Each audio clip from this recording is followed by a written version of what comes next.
Child safety అనేది top priority అంటూ కూడా ఇప్పుడే చెప్పడం జరిగింది మీరు.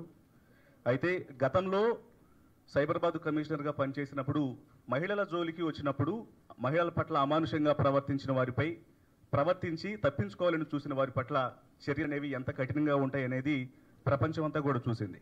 మరి ఇప్పుడు మీరు హైదరాబాద్ కమిషనర్గా ఉమెన్ సేఫ్టీకి సంబంధించి ప్రత్యేకంగా ఎటువంటి సంస్కరణలు కానీ చర్యలు కానీ తీసుకోబోతున్నారు, ఏం చెప్తారు సార్?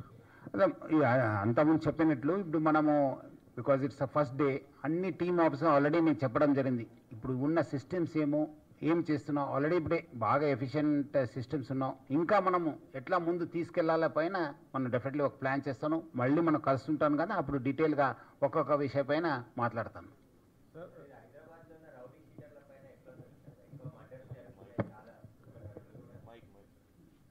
అంతకుముందు ఎట్లా సిస్టమ్ ఉందో అదే కంటిన్యూ అవుతుంది, అదే ఉక్కుపాదం ఉంటుంది, ఎక్కడ కూడా తగ్గేది లేదు. వాళ్ళు ఏమాదరు వాళ్ళు చేస్తే డెఫినెట్లీ యాక్షన్ ఉంటుంది. వాళ్ళపైన పీడీ యాక్ట్ పెడతాను, వాళ్ళపైన బయట పంపడం జరుగుతుంది.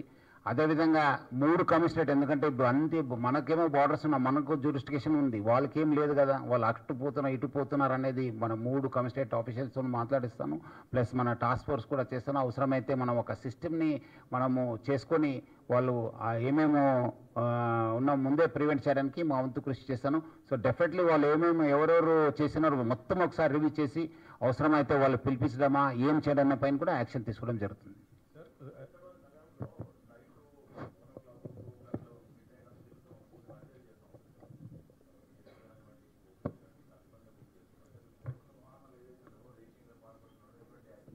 డెఫినెట్లీ ఇది విజిబుల్ పోలీసింగ్ అనేది will be the top priority. మనం కూడా మన ఆఫీసర్స్ అందరూ కూడా మనము సెన్సిటైజ్ చేయడం జరుగుతుంది. మీరు అన్నట్లు కొన్ని చోట్ల ఇవి చేస్తున్నారని చెప్పి నా దృష్టి కూడా వచ్చింది.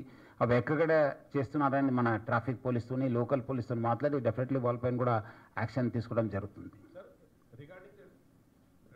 Drive and drink, you were saying it's like they are running like a terrorism or suicides bombing.